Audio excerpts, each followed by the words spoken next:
Hello everyone, कैसे हो आप लोग। दिस इज सत्यम और आज हम स्टार्ट करने वाले हैं किरचॉफ्स लॉ और एकदम पूरा डीप से पढ़ेंगे किरचॉफ्स लॉ होता क्या है। ठीक है, तो फटाफट कॉपी पेन निकाल के रेडी हो जाओ। 30 मिनट के लिए मस्ती करना बंद कर दो, क्योंकि किरचॉफ्स लॉ एकदम बढ़िया से एकदम डीप से समझने वाले हैं, एकदम फील के साथ, एकदम फील के साथ। किरचॉफ्स लॉ हेडिंग लगा लो, किरचॉफ्स लॉ। और ये है इलेक्ट्रिसिटी का लेक्चर नंबर 11 जो हम पढ़ने जा रहे हैं किरचॉफ्स लॉ। और जो लोग प्रीवियस लेक्चर नहीं देखे हैं, जाके प्रीवियस लेक्चर देख लो, तभी ये समझ में आएगा। वो लूप वगैरह, वो पाथ समझ में, इसमें पाथ तो हम बहुत बढ़िया से एक्सप्लेन करेंगे। पाथ होता है क्या, ठीक है, पाथ। ठीक है, इसके प्रीवियस लेक्चर नंबर 7 में 8 9 10 7 या 8 में, लेक्चर नंबर 8 में आपको वो मिलेगा। ठीक है, वो लेक्चर नंबर 8 में, हाँ लेक्चर नंबर 8 में वो मिलेगा आपको पाथ क्या होता है। ठीक है, तो फटाफट कॉपी पेन निकाल के रेडी हो जाओ, मस्ती करना बंद कर दो। और आपका स्वागत है किडजी फिजिक्स में। चलो स्टार्ट होता है किरचॉफ्स लॉ। तो किरचॉफ्स के दो लॉज हैं। किरचॉफ्स फर्स्ट लॉ, उसी का नाम जंक्शन रूल भी है और किरचॉफ्स करंट लॉ भी है। देखो सुनोगे, किरचॉफ्स के दो लॉज हैं। पहला लॉ जो होता है किरचॉफ्स फर्स्ट लॉ, उसका नाम जंक्शन रूल भी है और किरचॉफ्स करंट लॉ भी है। मैं जब पढ़ रहा था अपने स्कूल पीरियड में, पढ़ाई पीरियड में, वो 11 12 में, तो मेरा एक दोस्त था हिमांशु, कह रहा था कि मैंने केसीएल कंप्लीट कर ली, मैंने केवीएल कंप्लीट कर ली। अरे केसीएल केवीएल क्या होता है? तब पता चला Kirchhoff's current law, Kirchhoff's voltage law, इसको हम केवीएल भी बोलते हैं, केवीएल, केवीएल, केवीएल। तो हम इधर देखते हैं किरचॉफ्स करंट लॉ क्या होता है। इसको बोलते हैं junction rule. Kirchhoff's current law भी बोलते हैं, जिसको बोलते हैं केसीएल। क्या बोलते हैं इसको? KCL. In an electric circuit, ध्यान से सुनोगे किरचॉफ्स का फर्स्ट लॉ क्या कहता है। In an electric circuit the algebraic sum of the current meeting at any junction in the circuit is zero. An electric circuit, किसी इलेक्ट्रिक सर्किट में the algebraic sum of the current meeting, current का जो meeting है उसका algebraic sum at any junction, किसी junction पे वो circuit में के अंदर क्या होगा? जीरो होगा। अभी तक नहीं समझ में आया? और बढ़िया से समझा। इसको बोलते हैं जंक्शन, इसको बोलते हैं जंक्शन। जंक्शन, यहां पे जंक्शन है, देखो यहां पे जंक्शन है, बहुत सारे वायर का जंक्शन है। तो सुनोगे, मान लेते हैं इधर से 2 एम्पियर का करंट आया, इधर से मान लेते हैं 3 एम्पियर का करंट आया, इधर से मान लेते हैं 4 एम्पियर का करंट आया,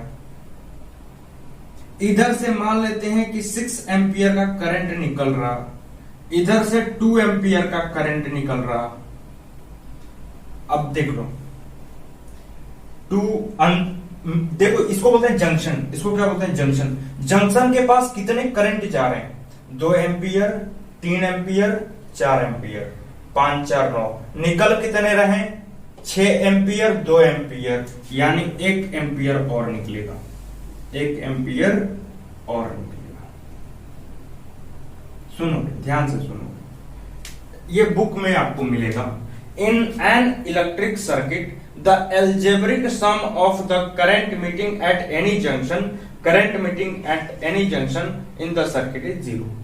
कहने का मतलब है कि जितना सर्किट पे करंट आ रहे हैं और जितना सर्किट से करंट जा रहे हैं, उनका एल्जेब्रिक सम जीरो होगा। सर्किट के पास जंक्शन पे लिखोगे, जंक्शन पर आने वाले करंट और जाने वाले करंट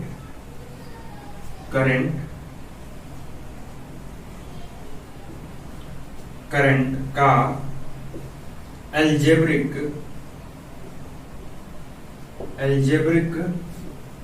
सम जीरो होगा, जीरो होगा।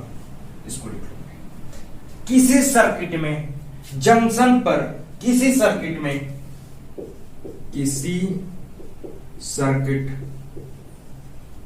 सर्किट में जंक्शन पर आने वाले करंट और जाने वाले करंट का एल्जेब्रिक सम जीरो होगा। यही डिफिनेशन कह रहा है। The electric circuit, in an electric circuit, the algebraic sum of current meeting at any junction in the circuit is zero. किसी सर्किट में जंक्शन पर, किसी सर्किट में जंक्शन पर आने वाले करंट और जाने वाले करंट का एल्जेब्रिक सम जीरो होगा। लिख लिए, इतनी बातें नोट कर लिए। सुनो इधर, आप चाहो तो आने वाले करंट मतलब आई, आने वाले करंट को पॉजिटिव ले सकते हो और जाने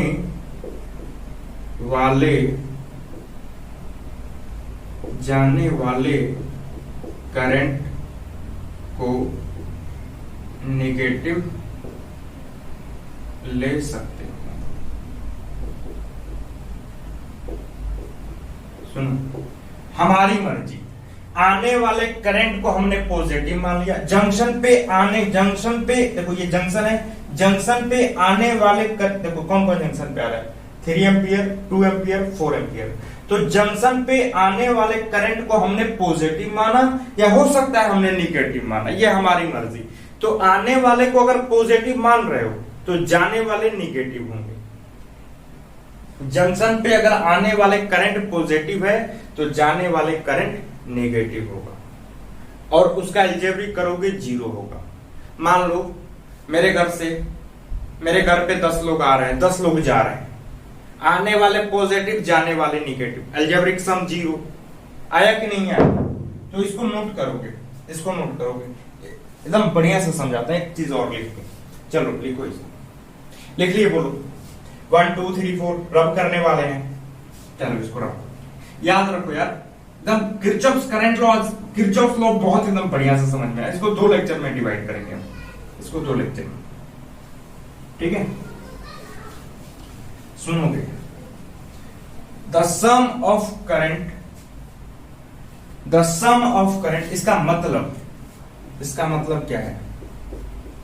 the sum of current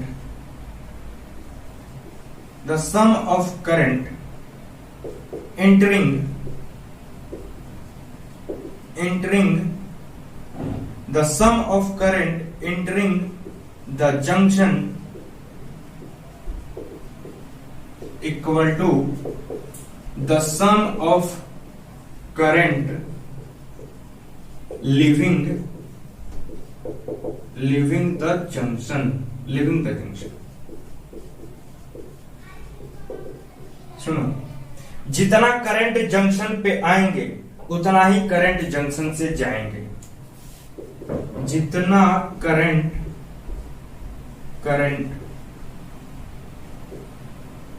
junction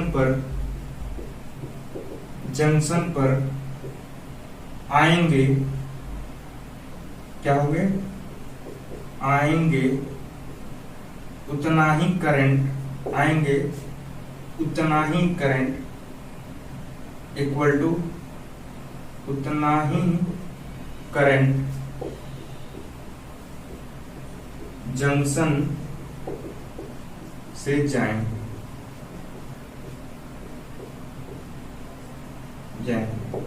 ठीक है, जितना करंट जंक्शन पर आएंगे उतना करंट जंक्शन से जाएंगे।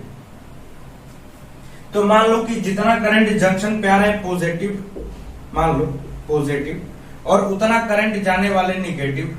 अब ये इधर आ गए, देखो अब इधर आएंगे तो ये निगेटिव, प्लस माइनस इक्वल टू 0 के बराबर तो हो जाएंगे। मान लो कि आने वाले current I positive equal to I negative. देखो मान लो करंट आया जंक्शन पे I, निकला I, तो आई माइनस ये इधर आएगा आई माइनस आई इक्वल टू 0। मान लेते हैं कि जंक्शन पे करंट आया आई और जंक्शन से करंट गया आई और आई इक्वल टू आई लिख सकते हैं। जितना करंट जंक्शन पे आया तो मैंने माना जंक्शन पे करंट आया आई और निकला आई, आई को हम उधर ले जाएंगे आई माइनस आई करके 0। In the electric circuit the algebraic sum of the current emitting at any junction is in the circuit is 0। यही तो कह रहा है। तो मैंने पहले ही बता रखा, आने वाले करंट को पॉजिटिव ले सकते हो या निगेटिव, तो जाने वाले को उसका अलग लोगे डायरेक्शन, ठीक है। आने वाले अगर पॉजिटिव है तो जाने वाले निगेटिव, प्लस माइनस काम खत्म 0। आया कि नहीं आया? The current the sum of current entering the junction equal to sum of current, इसको भी पकड़ के चलो यार, इसको भी पकड़ के चलो। जितना करंट जंक्शन पे आएंगे उतना ही करंट जंक्शन से जाएंगे। जंक्शन पे जितने करंट आ रहे हैं उतने करंट जंक्शन से जाएंगे। आया कि नहीं आया समझ में? The sum of current entering the junction equal to sum of current leaving the junction. कर लो इसको फटाफट, मैं इसको रब करने वाला हूं, ठीक है। आया कि नहीं आया बोलो। अब चलो इसको समझते हैं, इसको समझते हैं। एक फिगर बना लो, एक फिगर बना लो, ठीक है। एक फिगर बना लो। ओहो टेढ़ा कैसे बन गया यार, ठीक है। मान लेते हैं यहां से 2 एम्पियर का करंट आ रहा है, इधर से 3 एम्पियर का करंट आ रहा है, इधर से 5 एम्पियर का करंट आ रहा, तो इधर से निकलेगा मान लेते हैं कि 2 एम्पियर, 6 एम्पियर, तो इधर से निकलेगा 2 एम्पियर। देखो जंक्शन से जंक्शन, यहां जंक्शन है, इसको बोलते हैं जंक्शन। जंक्शन पे 3 एम्पियर का करंट गया, 2 एम्पियर का और 5 एम्पियर का, सब मिला के कितने एम्पियर का करंट जंक्शन पे गए? तो 5 5 10। जंक्शन से निकले कितना? 6 4 10। जितना करंट जंक्शन पे आएंगे उतना ही करंट जंक्शन से जाएंगे। फटाफट नोट कर लो। अब समझते हैं इसको, किरचॉफ सेकंड लॉ, और इसी का नाम है लूप रूल। लूप, एक वायर को अगर क्लोज कर लेते हो वो लूप होता है। एक वायर को अगर आप क्लोज कर लेते हो वो लूप होता है, लूप। किरचॉफ सेकंड लॉ होता है लूप रूल, उसका दूसरा नाम लूप रूल है। और किरचॉफ वोल्टेज लॉ भी है, जिसको हम लोग बोलते हैं केवीएल। क्या बोलते हैं? केवीएल। और इसको बोलते हैं KCL, Kirchhoff current law. KVL क्या बोलता है, सुनोगे ध्यान से। इन एनी क्लोज लूप, इन एनी क्लोज लूप, किसी क्लोज लूप में, क्लोज लूप तो समझ रहे हो ना, वो क्लोज लूप एकदम पूरा एक सर्किट। अब तो सर्किट भी तो समझ रहे हैं ना, हाँ। In any closed loop of a circuit the algebraic sum of product of current and resistance in each part, प्रत्येक पार्ट पे करंट और रेजिस्टेंस का प्रोडक्ट लूप में is equal to the algebraic sum of EMF of the loop, उसके बराबर होगा। मान लेते हैं एक लूप है, एक ये लूप है, लूप टूरू टिचुक टिचुक टूरू टिचुक टिचुक टूरू, ये लूप है, ठीक है। प्लस माइनस ये रहा current I, current I, resistance R, current I, ठीक है, current I, current I, current I, ठीक है। तो ये एक लूप है, इसको लूप बोलते हैं, एक सर्किट है ना, ये लूप है। तो इन एनी क्लोज लूप, किसी क्लोज लूप में of a circuit, the algebraic sum of product of, product मतलब मल्टीप्लाई, किसका किसका? करंट और रेजिस्टेंस का, मतलब आई आर। तो V इक्वल टू होता है आई आर।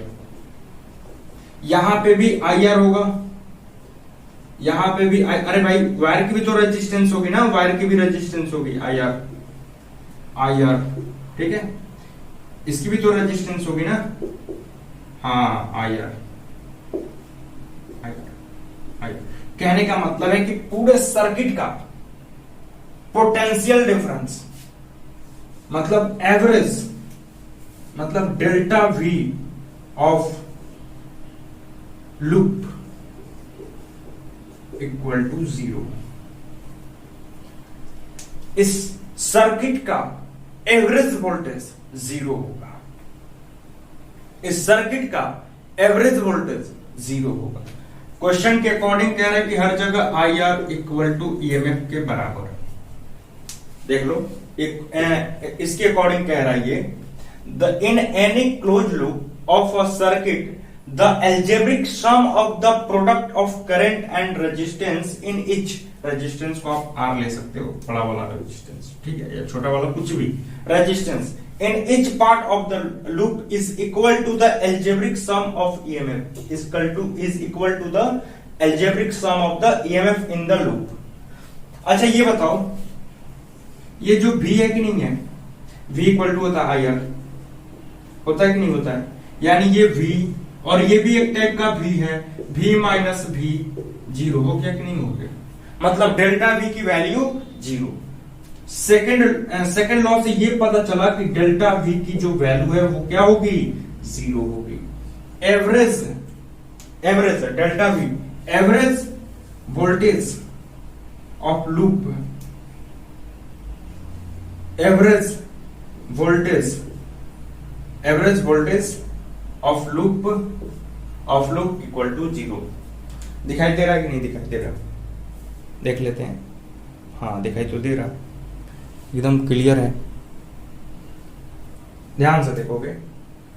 अरे कहने का मतलब है, पहला वाला कह रहा है कि जितना करंट जंक्शन पे आएगा उतना ही करंट जंक्शन से जाएगा, पहला वाला तो कंप्लीट हो गया। दूसरा वाला, किसी सर्किट का एवरेज पोटेंशियल डिफरेंस 0 होगा, मतलब डेल्टा भी 0 होगा, यही कहने का मतलब है। इतना पूरा इधर मत देखो, पूरा क्या लिखा हुआ है। अरे किसी लूप का पोटेंशियल डिफरेंस 0 होगा, लिख लिए। बोलो हाँ या ना, बोलो हाँ या ना, आया कि नहीं आया, एक बार फिर से समझ लेते हैं। किरचॉफ्स सेकंड लॉ कहता है कि किसी लूप का पोटेंशियल डिफरेंस जो होगा ना, एवरेज पोटेंशियल डिफरेंस, वो 0 होगा। In any closed loop of a circuit the algebraic sum of IR, मतलब product of current and resistance IR in each part of the loop is equal to the algebraic sum of EMF in the loop. और EMF को हम लोग V बोलते हैं, V, और V ये देखो ये V के फॉर्म में, V इक्वल टू IR, मतलब IR की जगह हम क्या लिख सकते हैं, V लिख सकते हैं, 0 हो गया, मतलब डेल्टा V ऑफ लूप क्या होगा, 0 होगा। इस चीज को लिख लो। आगे बढ़ते हैं, पाथ समझते हैं। पाथ चलो जल्दी कर लो फटाफट।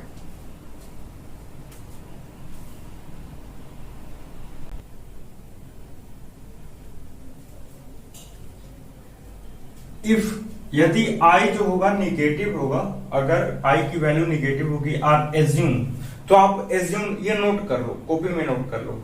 अगर I की वैल्यू निगेटिव में आ जाए, I equal to negative, I की वैल्यू अगर करंट की वैल्यू निगेटिव आ जाए तो समझ लेना एज्यूम्ड आर एज्यूम डायरेक्शन, जो हमने डायरेक्शन एज्यूम कर रखा है उसके अपोजिट डायरेक्शन में होगा। Direction is opposite to actual direction. अगर मैंने मानो कि इधर से मैंने माना, देखो एक एग्जांपल यहां पे समझते हैं। ये एक 4 रजिस्टर लगे हुए हैं, यहां से 3 एम्पियर का करंट इधर जा रहा है, ये जंक्शन है, इसको बोलते हैं जंक्शन पे 4 एम्पियर का करंट जंक्शन पे आ रहा है, निकल रहा है 2 एम्पियर का करंट जंक्शन से। आपको बताना है कि कितना एम्पियर का करंट अभी जंक्शन से निकलेगा, यानी कि आने वाले करंट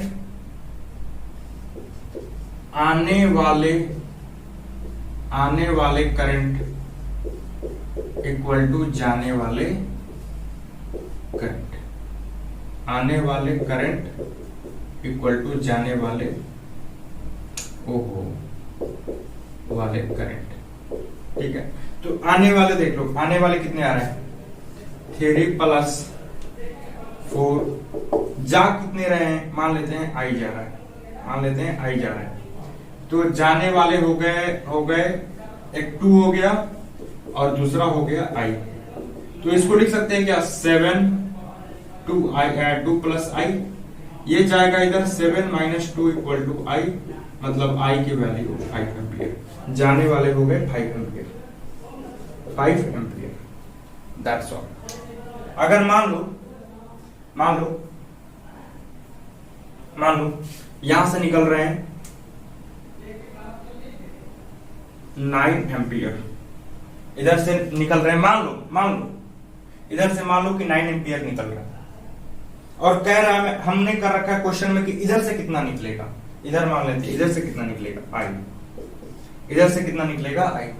तो सुन लो, अब इसको लिखेंगे। मान लो क्वेश्चन में दिया है कि इधर से आ रहा है 3 एम्पियर, क्वेश्चन में है 3 एम्पियर का करंट, इधर से भी आ रहा है 4 एम्पियर, निकल रहे हैं कितने 9 एम्पियर। आपको बताना है कितना एम्पियर से और निकलेगा, बस क्वेश्चन को इस पे सॉल्व कर दो। आने वाले करंट इक्वल टू जाने वाले करंट, आने वाले कितने हैं, जंक्शन पे आने वाले कितने हैं 3 + 4 इक्वल टू 9 + आई। अब देखो ये कितने हो गए, 4 3 7 इक्वल टू 9 + आई, ये कितना हो जाएगा, ये हो जाएगा 7 - 9 इक्वल टू आई। आई की वैल्यू 7 8 9 -2 इक्वल टू आई। अगर आई की वैल्यू निगेटिव आ जाए, अगर आई की वैल्यू निगेटिव आ जाए तो एज्यूम कर लेना कि हमने जो डायरेक्शन माना है उसके अपोजिट डायरेक्शन में होगा। मतलब ये जो डायरेक्शन दे रखा है इस डायरेक्शन में नहीं होगा, इसके अपोजिट डायरेक्शन में होगा, 2 एम्पियर इधर होगा। अब देख लो 9 एम्पियर जा रहा है तो उतना जंक्शन पे आने वाले भी तो होने चाहिए ना, 4 3 7 7 2 9 आ गया कि नहीं आ गया बोलो। इसका मतलब है कि अगर करंट की वैल्यू निगेटिव आ जाए तो समझ लेना कि वो डायरेक्शन जो क्वेश्चन में दिया है उसका अपोजिट होगा। जैसे अभी एक क्वेश्चन तो इधर से जा रहा था -2, अब इसको हमने उधर कर दिया तो आई की वैल्यू हो गई 2 एम्पियर पॉजिटिव में, डायरेक्शन चेंज हो गई। दे रखा है आई अगर निगेटिव होगा और assumed in direction opposite to the actual direction. Kirchhoff's का ये फर्स्ट पार्ट है, फर्स्ट पार्ट 01। इसके हम सेकेंड पार्ट में पाथ की बात करेंगे, पाथ की और कुछ न्यूमेरिकल की बात करेंगे। ठीक है, अभी तक इतना कंप्लीट कर लो। किरचॉफ्स लॉ क्या होता है, किरचॉफ्स के 2 लॉज मैंने पढ़ाया और पाथ के बारे में बताया। अगर वो निगेटिव हो जाए तो उसकी जो एक्चुअल डायरेक्शन है उसके अपोजिट होगी। और एक छोटा सा न्यूमेरिकल, एक और न्यूमेरिकल कर लेते हैं। न्यूमेरिकल कर लें, क्या बोलते हो? नहीं, पहले पाथ हम समझेंगे फिर न्यूमेरिकल करेंगे।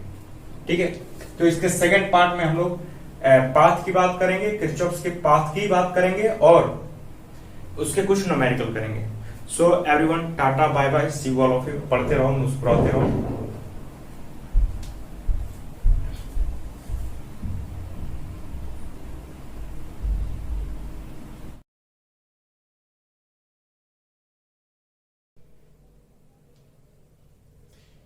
चलो फटाफट एक क्वेश्चन करते हैं। एक क्वेश्चन किया जाए, चलो एक क्वेश्चन करते हैं। बहुत हल्का सवाल लेते हैं, ठीक है, बहुत हल्का सवाल।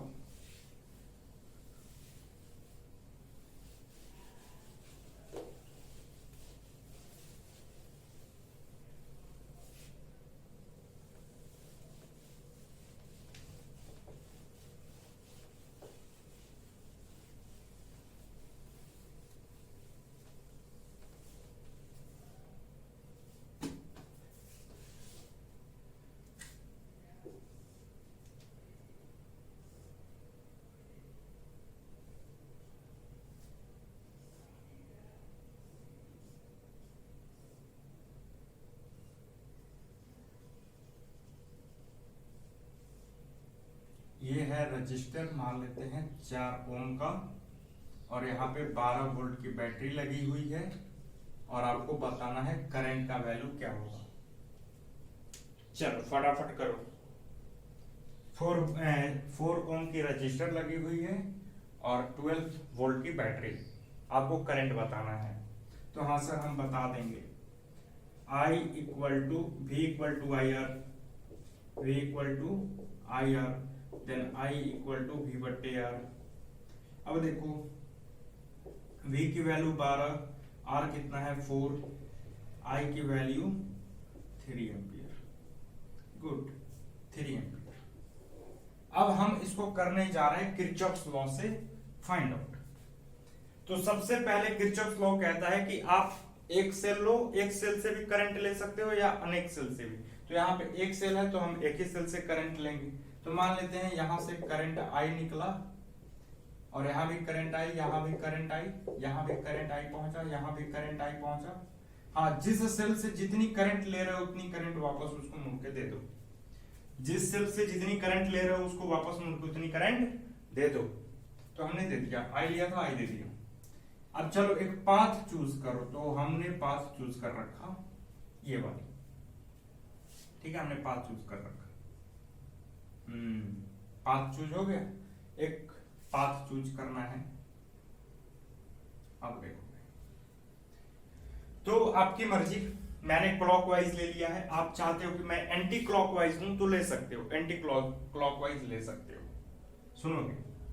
अब देखो, अब देखो, ये पाथ जो है, ये पाथ जो है, देखो इधर को जा रहा है, इधर को जा रहा है, इधर को, मतलब इधर हायर है, इधर लोअर है। देखोगे हायर से लोअर से हायर जा रहा है, लोअर से हायर मतलब 12 वोल्ट, 12 जो का पॉजिटिव होगा। हायर से लोअर से हायर, देखो पाथ लोअर से हायर मतलब 12 वोल्ट पॉजिटिव में। अब यही चीज यहां पहुंचा पाथ। तो देखो पाथ जो है यहां पे होगा हायर, क्योंकि करंट हमेशा हायर से लोअर को जाता है। तो पाथ जो है हायर से लोअर जा रहा है। हायर से लोअर मतलब निगेटिव।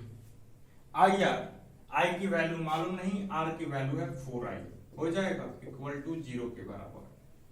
किरचॉफ्स के सेकंड लॉ से, किरचॉफ्स का सेकंड लॉ कहता है कि इसके पूरे एवरेज वोल्टेज क्या होगा, 0 के बराबर होगा। ये भी वोल्टेज है, ये भी वोल्टेज है, देख लो ये तो वोल्टेज है ही, वोल्ट है, पोटेंशियल डिफरेंस, ये भी आई आर पोटेंशियल डिफरेंस है।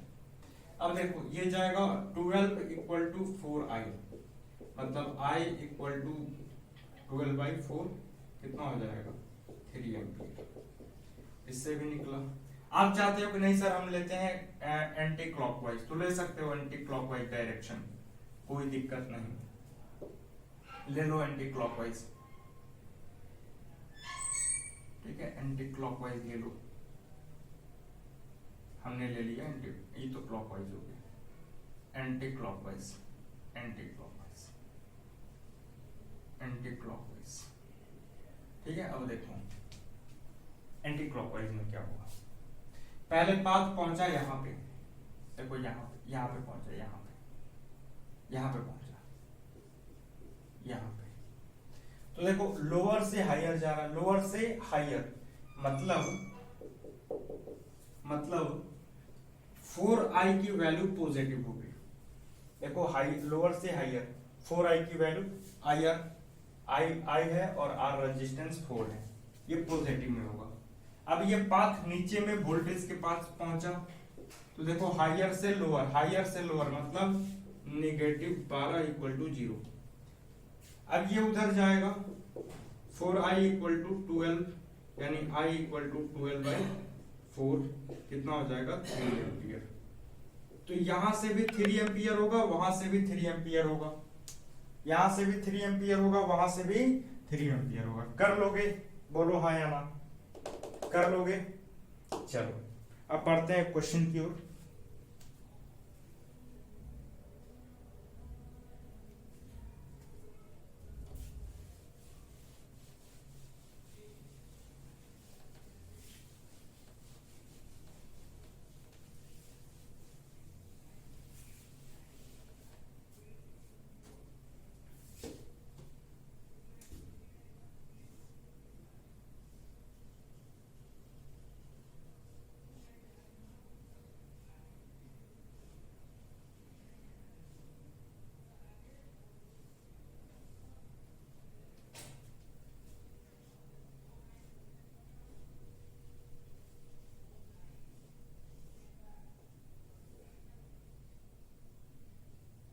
ठीक है, ये 2 ओम है, ये 3 ओम है, ये 6 वोल्ट है, ये 4 वोल्ट है और ये 5 ओम की रजिस्टर है। मेरे पास क्वेश्चन नंबर 2 पहले एक लूप चूज करो, हमने लूप चूज कर लिया और डायरेक्शन भी ले लिया, पाथ भी ले लिया, ठीक है। अब देखो इसके अकॉर्डिंग, देखो यहां से 2 सेल लगे हुए हैं, आप चाहते हो कि एक सेल से लेना चाहते हो तो एक सेल से लोगे, आप चाहते हो कि नहीं सर हम 2 सेल से लेना चाहते हैं तो लो। हमने यहाँ पे माना कि I1 यहां से निकल रहा है, इधर से निकल रहा है I2, इधर से करंट I1, इधर से करंट I2, तो ये पूरे रास्ते I1, ये पूरे रास्ते I1, यहां जाके ये पूरे रास्ते I2, ये पूरे रास्ते I2, लेकिन यहां जाके I1 प्लस I2, यहां भी I1 प्लस I2, फिर ये मुड़ गए I2 और ये इधर मुड़ गया I1।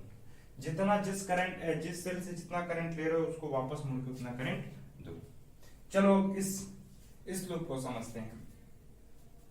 तो देखो अब ये पाथ जो है क्लॉकवाइज है, क्लॉकवाइज, तो इधर जा रहा है, इधर कहने का मतलब इधर होगा हायर और इधर होगा लोअर, लोअर से हायर मतलब 2I1 पॉजिटिव, 2I1 पॉजिटिव। अब देखो इधर है हायर, इधर है लोअर, इधर है हायर, इधर है लोअर,